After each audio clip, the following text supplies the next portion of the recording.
I'm here trying to demonstrate the 10 C's. To begin with, I've got my cotton bandana. That can be used to strain water or signal people. Since it's a bright color, I could wave it at people and try and get their attention. I've got my container. This happens to be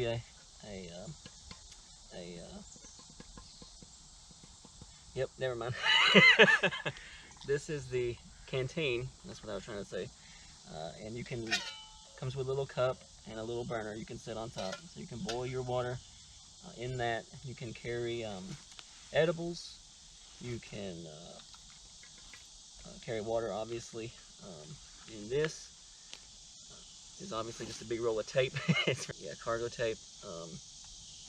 Making bandages, moleskin, things such as that. Got my canvas needles for sewing. You know, perhaps if this had a tear in it, I could sew it up, or if I cut myself, for instance, I could sew myself up. I don't see that happening, but you could. I've got my light here, and it has, you know, obviously it's good for light. It's good for signaling.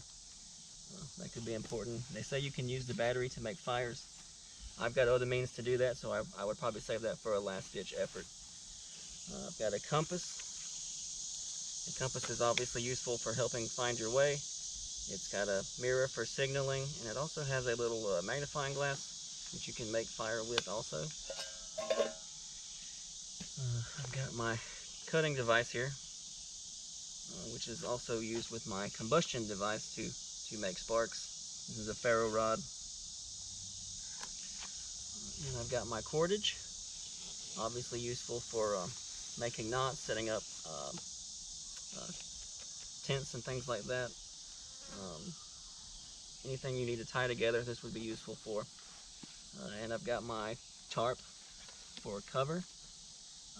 So we're going to try to make an A-frame today, so we'll see how that works. I believe I've covered it all.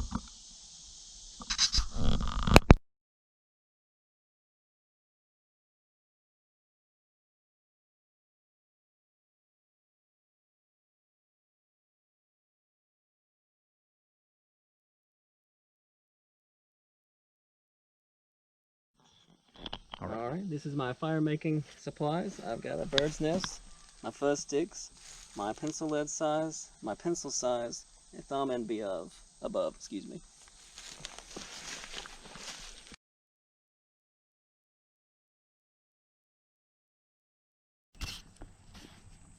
It's looking good.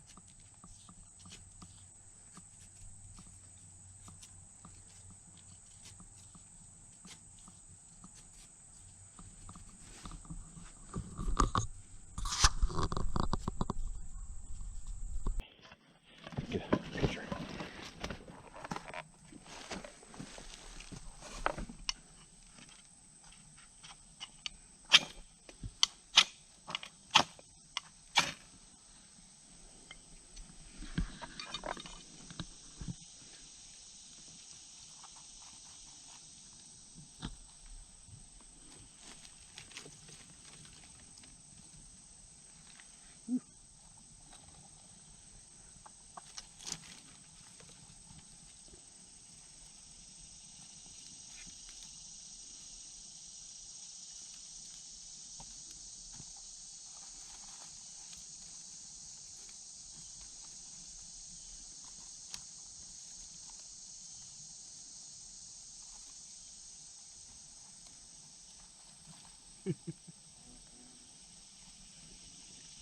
Use your hand to fan it.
We have made fire.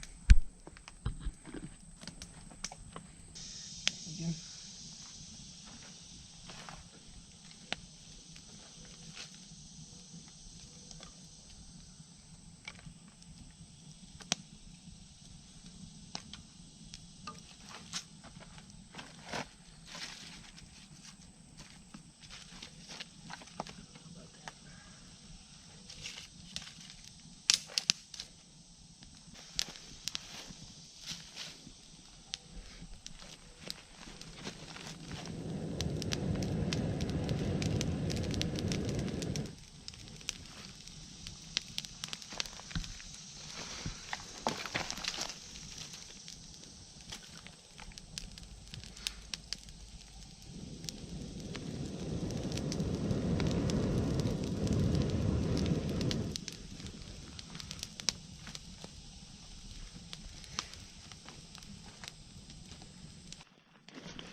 It's roiling.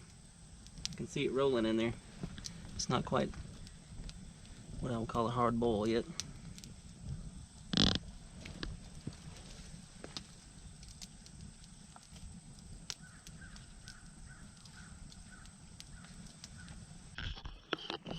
Boiling over there. Can you see it really in the camera? No, not really. Yeah. But it may show up. But it's a rolling boil. Definitely.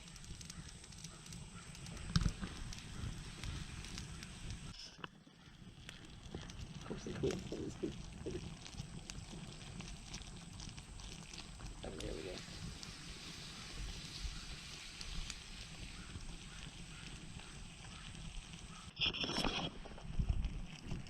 What you can. Don't inhale the smoke. Smoke follows the pretty girls. Still boiling.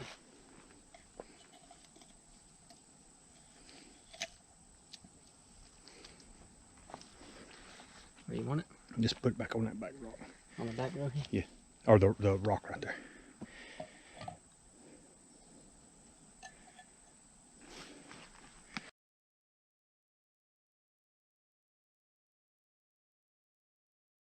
Alright, I'm gonna make a 1-stick fire. But first I gotta get my 1 stick.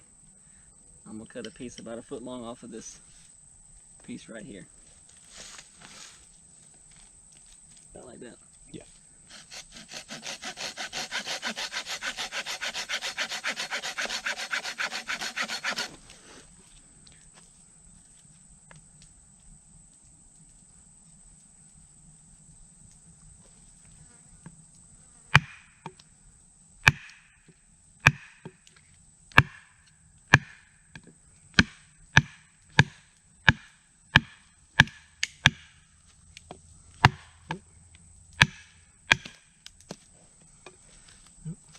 Kind of a weird piece of wood.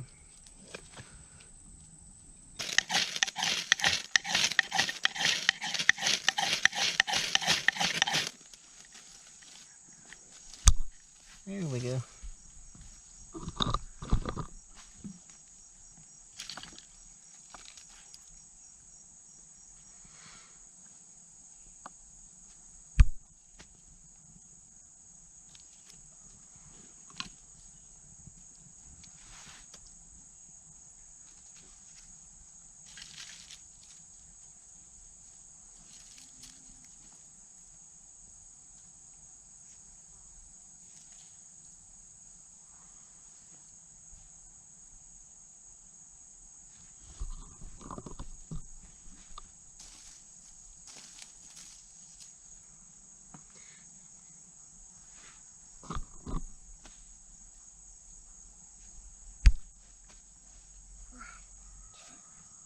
I'll build on top of it.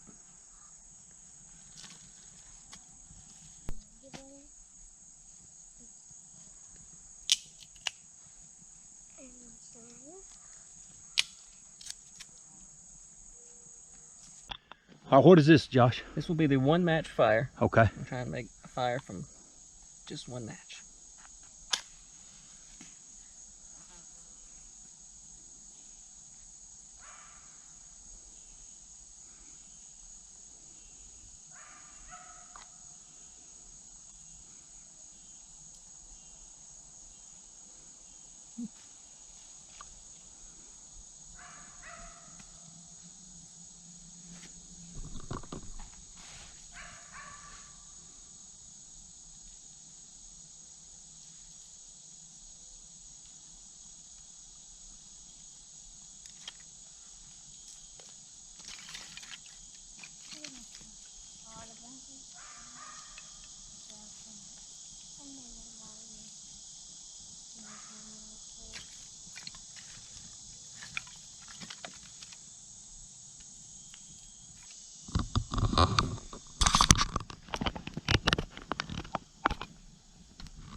Okay, so there's my rain collector.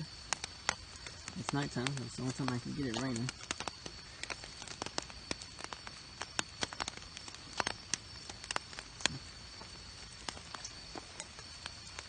It's working. I don't want to be out here too long and freak my neighbors out. That's one last little shot.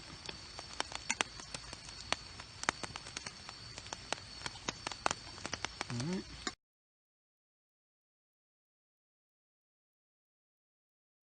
Alright, today I'm going to improvise a water filtration system. I'm going to start using this old 2-liter bottle. I'm going to cut the end off here carefully.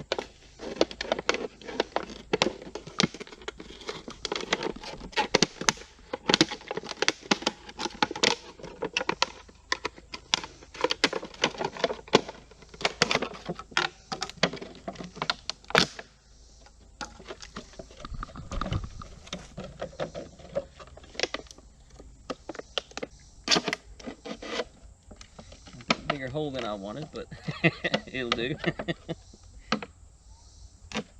we go. That's a better hole. Okay, now we're gonna take some cordage and run it through there and try and hang it up. I'm trying to make a triangle.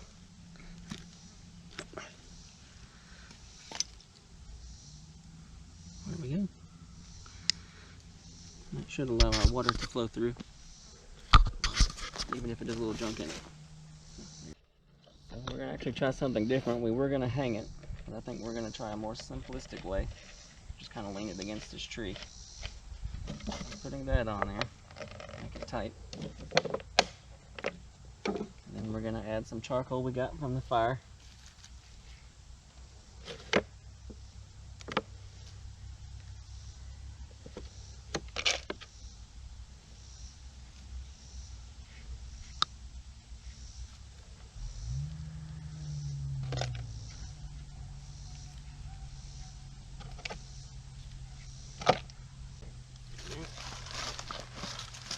We're going to add some sand.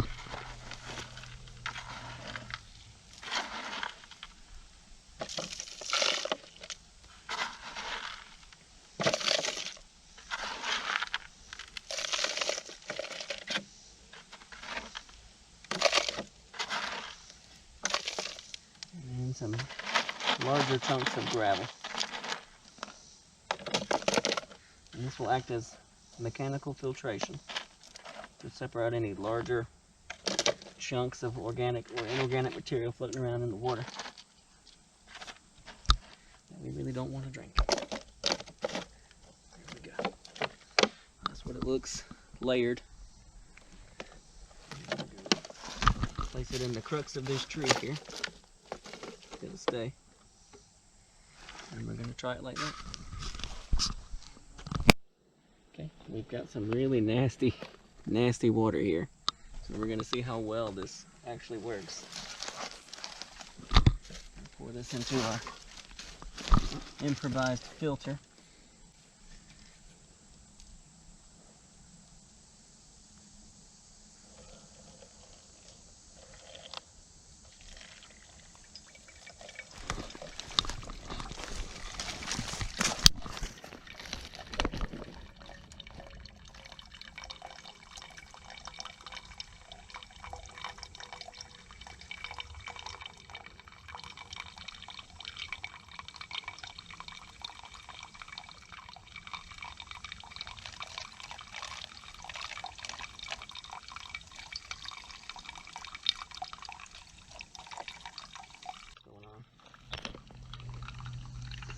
Alright, as you can see,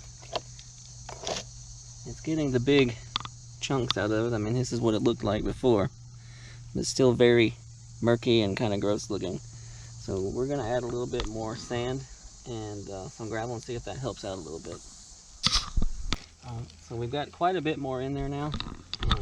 More gravel at the top and more sand in between. And then we've still got our charcoal in the bottom. And once again, we're going to be using this awful looking water, which honestly I would recommend if you can, find better water to start with, and then that you don't need so much filtration.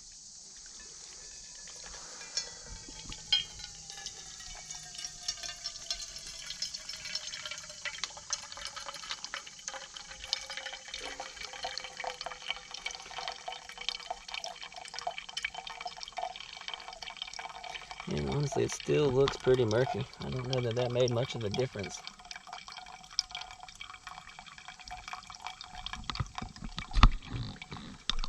So what we could try is, after it goes through here, we let this sit for a minute. Some of that sediment might collect at the bottom. And then we could pour the good water off.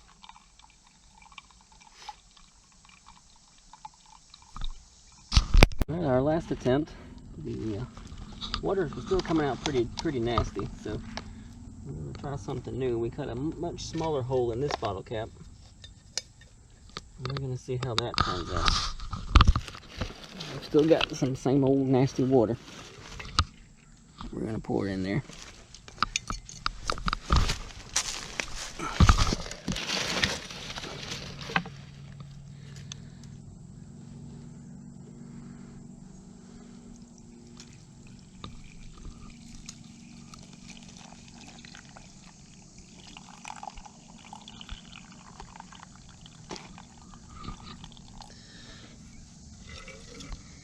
Now, nothing's coming out at all. So, we may need a slightly bigger hole this time. Because if there's anything coming out there, it's very slow. Alright. Try this again.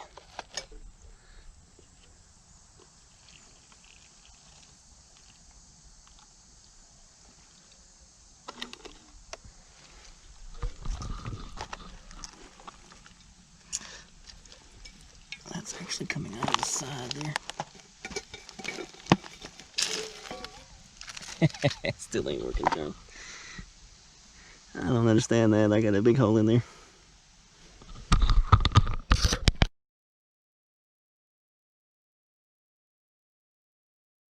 We've had to rework this a couple times because the last time we tried it, it wasn't working very well. We finally got the clog undone, and we've got the water slowed down enough that it's coming out a lot clearer and a lot slower. So we'll be boiling this afterwards anyway. So we should be good. Alright, so we're going to make a tea out of this filtered water that we have, a blackberry tea. I've got the leaves here. Put them in there. Can you see them? All right. And then we're going to take this water. And we're going to boil this to make the tea. Make it safe. Okay.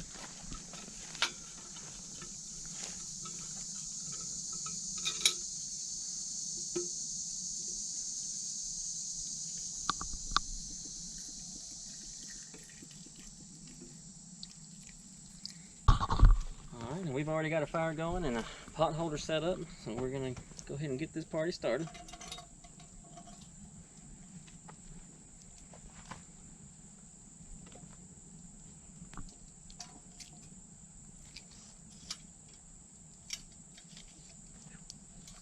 Actually, I'm going to turn that around.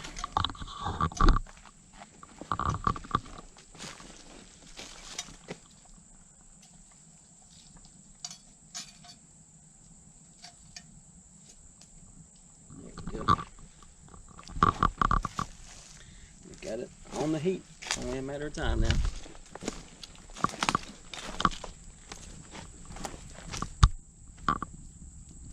It's a good hot fire too, so won't be long. All right, so we're boiling our tea. It's been boiling for a few minutes now. We're going to boil it for a little bit longer, and then we'll see what it's like afterwards. All right, so it's been boiling for a good while now. We're going to take it off and let it cool, and we'll get to cooking our other meal, or our actual meal. Okay.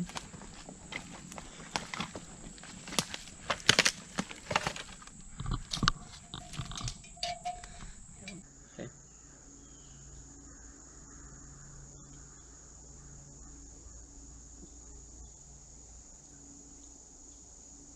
It's not bad. It actually tastes a little sweet, which I wasn't expecting.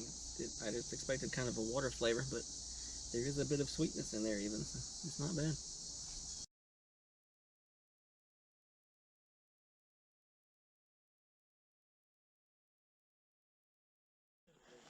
Earlier, we did a demonstration of how to set a tent up in A-frame, but we did not keep in mind the 5Ws when we did that.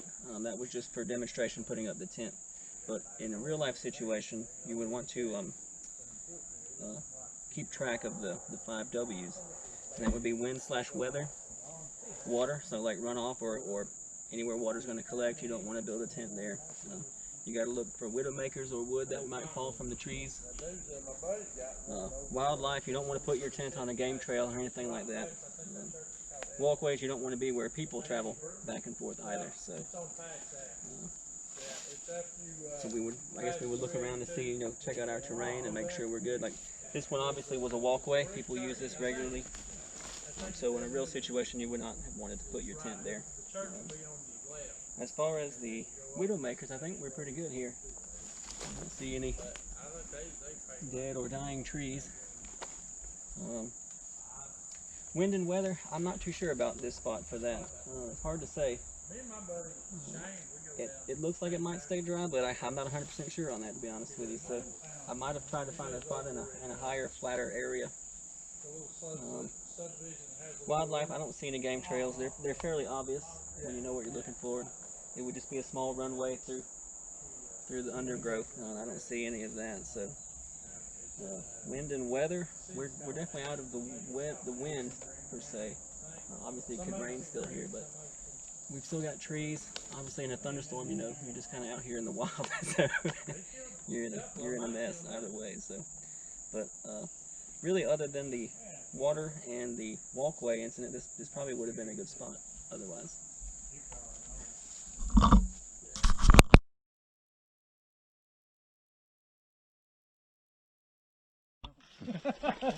Okay. Right. I'll be setting up my A-frame. I'm going to start with the Siberian knot. Put it around. Bring it through.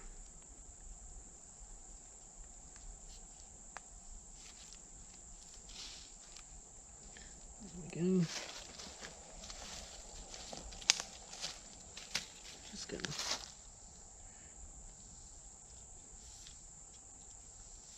little added protection there.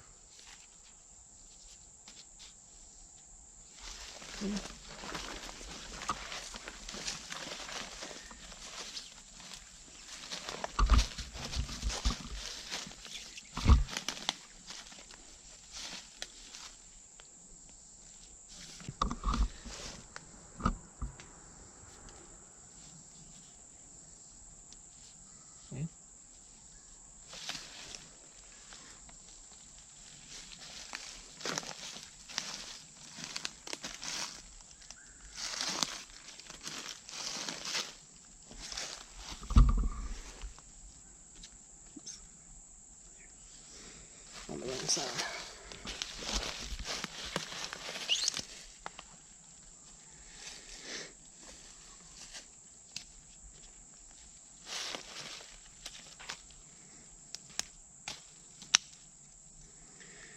And just in case.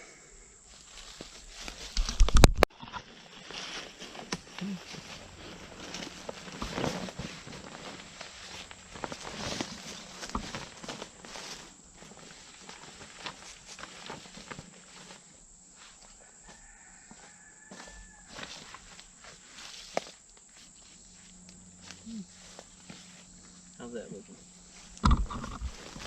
Looks good to me.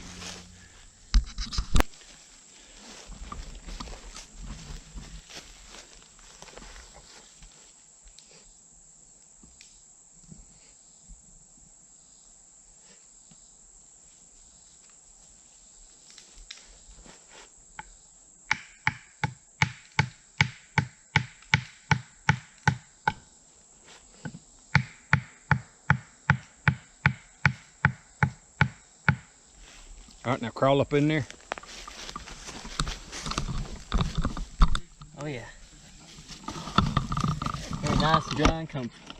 To put my A-frame up, I use the trucker's hitch on this end, the Siberian hitch on this end.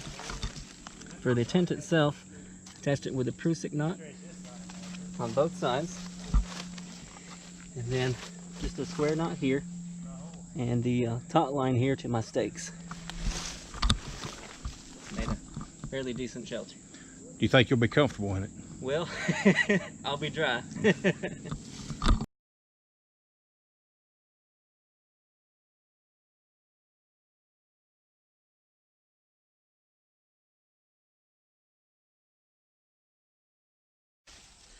I'm Josh. I'm going to show you the square knot with the right over left, left over right method. The square knot is used to attach two ropes of the same diameter together. So give yourself a little bit of space there. Right over left. Make sure both ends are facing opposite directions.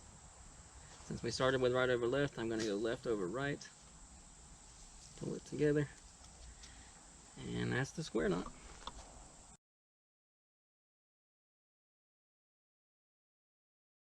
I'm going to show you the taut line here. Take the tag in, wrap it around, come over, then, oops, and you come through here. I need a little bit more tag in. Come over the top, around once, snug it down, around twice, underneath, and back through. Make sure it's good and snug.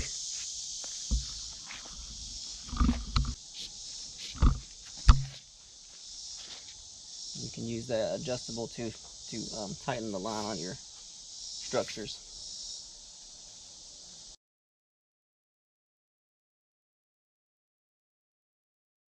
Okay, I'm Josh. I'm going to show the Prusik knot. Go over, pull the bottom part through, pull it back over on the inside there, pull it back through, tighten it down. Now this will slide this way or that way. Tighten it up again. This is for setting up your lean-to or your structure.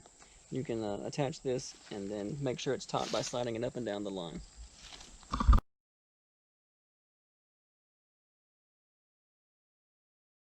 Try the hitch knot.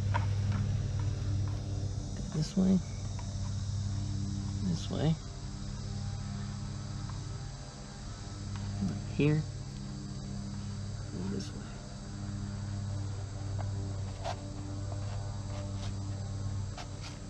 That can't be right, is it? That's it. Okay. So then we weave it.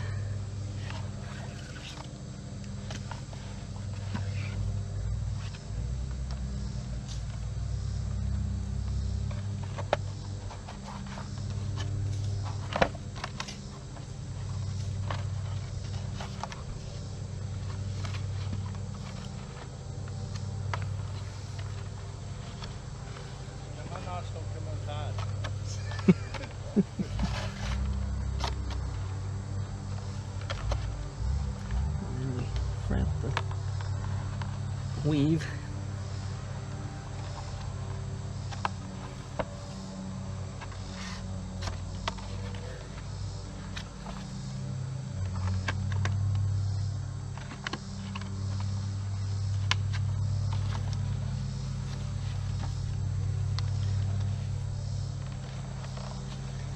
Do that weird knot again.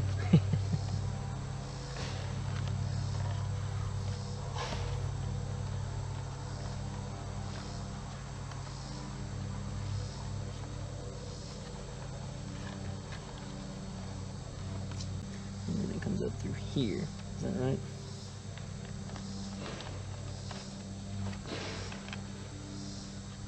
Alright. And then, if all went well, it should stay that way.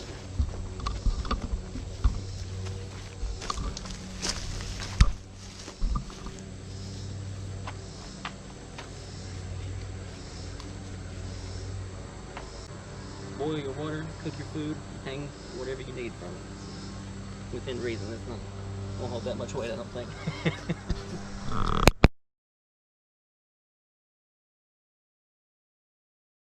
Well, I'm Josh, and today I'm going to talk about some edibles. The first one we're going to talk about is the cattail.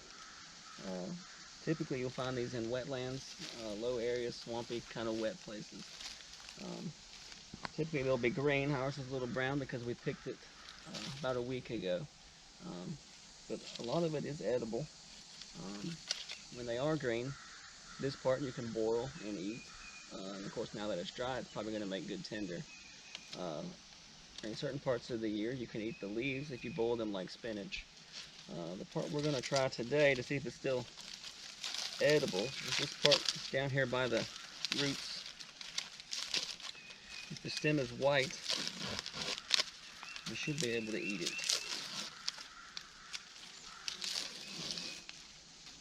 Looking like it might be a little dry there. Oh, there we go.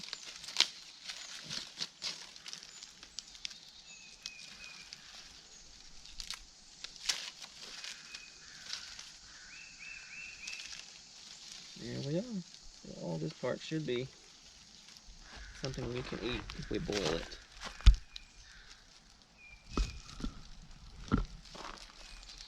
Right in there.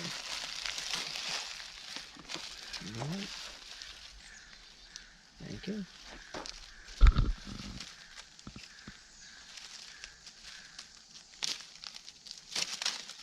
Looking a little woody in there. May mean it's a little too late. Let's try it here. See what happens.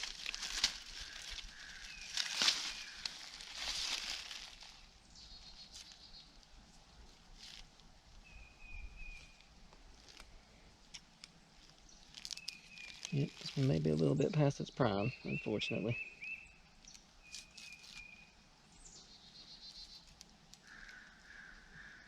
So yeah.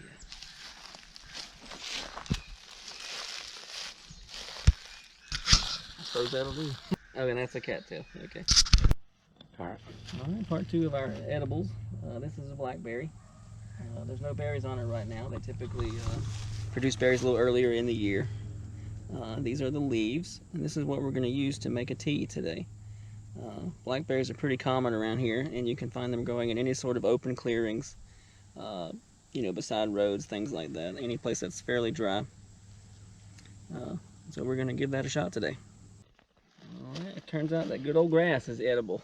So this will be our third edible for the day. It recommends anything under less than 6 inches. So we got that going for us. It just kind of, it ranges from sweet to bitter. Obviously you can find it everywhere. It can be digested, but it's not super rich in nutrients. Obviously no fat. So really it's just sort of a last ditch, you know. You need something, you got to eat. You may as well have some grass. So you can find this pretty much all year round. So we're going to give this a shot later.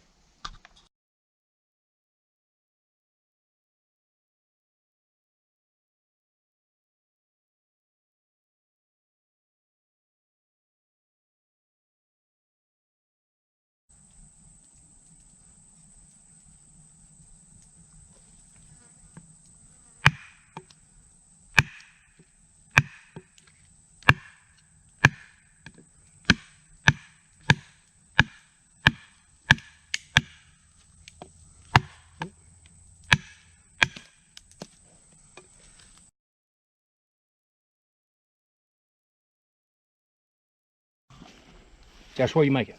I am trying to make a tent stake. What you got there, Josh? Oh, these are my tent stakes that I just carved out of some wood. I'm going to try and set up my A-frame with these.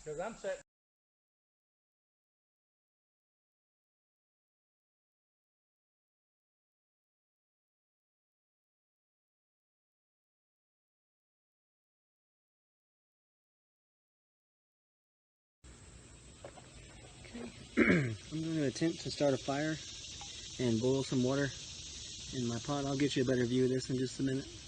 Got a little bottle of water in my little teapot here. Got it suspended from my pot holder. And I'm going to attempt to boil this.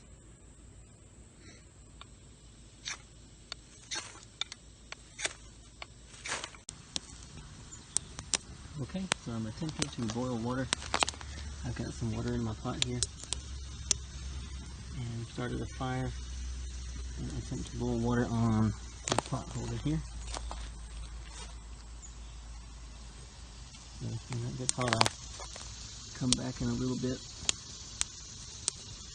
and see if it's boiling.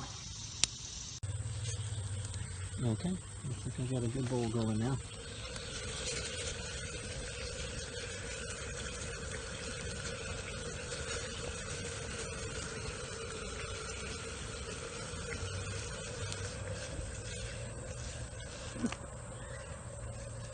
Alright.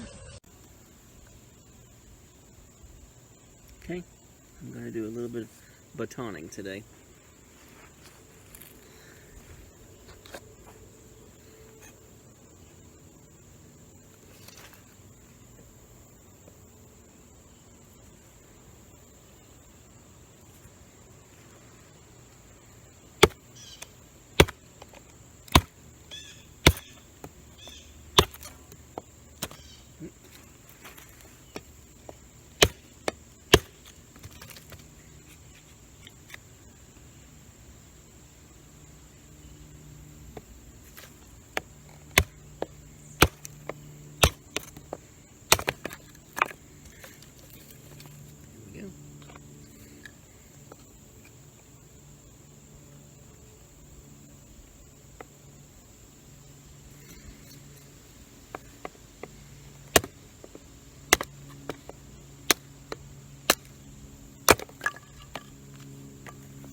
some good ones there.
I'm going to start making a rabbit stick. I found a small piece of wood, kind of dried out, sturdy though. And I'm just taking some of the knots out to make it easier to handle. And I'll probably carve a little bit out here so that it's heavy on both sides. And we'll start chucking it.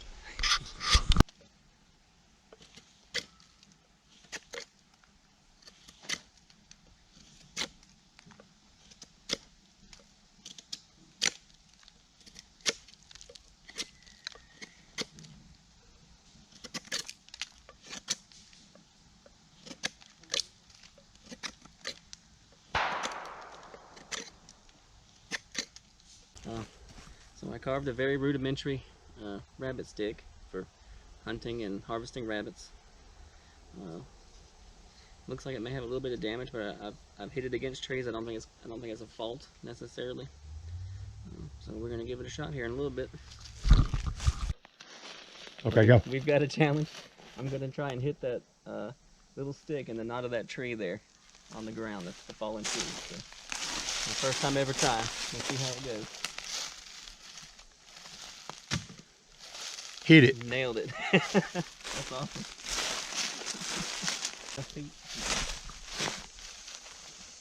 Oop, over it that time. You killed the rabbit behind it. I killed the rabbit behind it, yes. I don't know if you guys can see it. I'm going to try and hit that little stick that's standing up.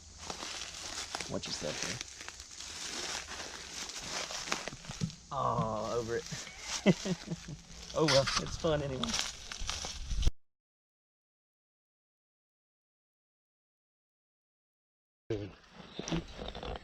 I am making the L7 trigger. I'm first going to carve the little 7 into the side here, which will act as the hold release for the other part of this.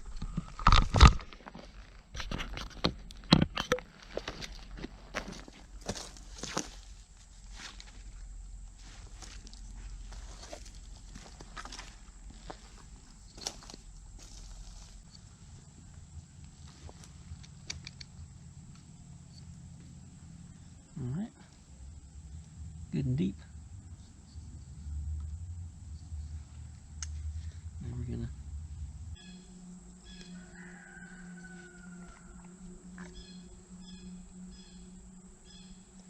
need to make it a little bit deeper there or a little bit more shallow here. Yeah, you can do both. I'll try and go deeper.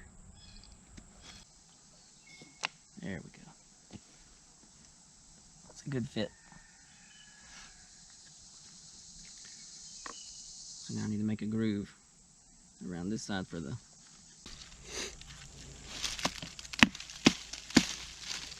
piece of wood crack.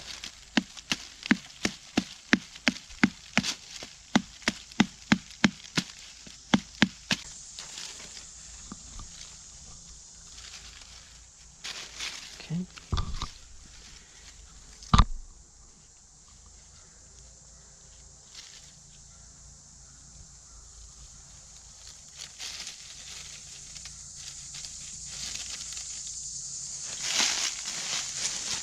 There we go.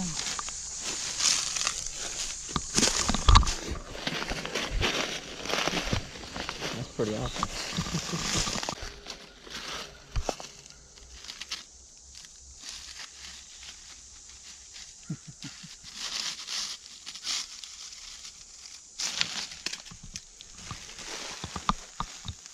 There we go. Theoretically, it works. Now, ordinarily, we would cut the limbs off of this tree to reduce the wind resistance. I don't want to mess up my friend's area, so we're going to leave the leaves and sticks on there for this demonstration. And it worked. Okay. We're going to try it again. Oops.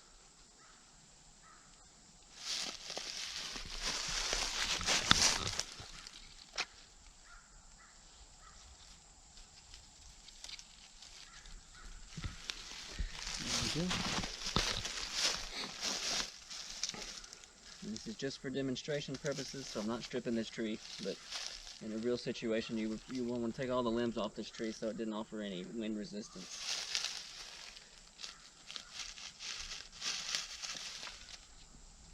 There we go. And you should have a little angry creature.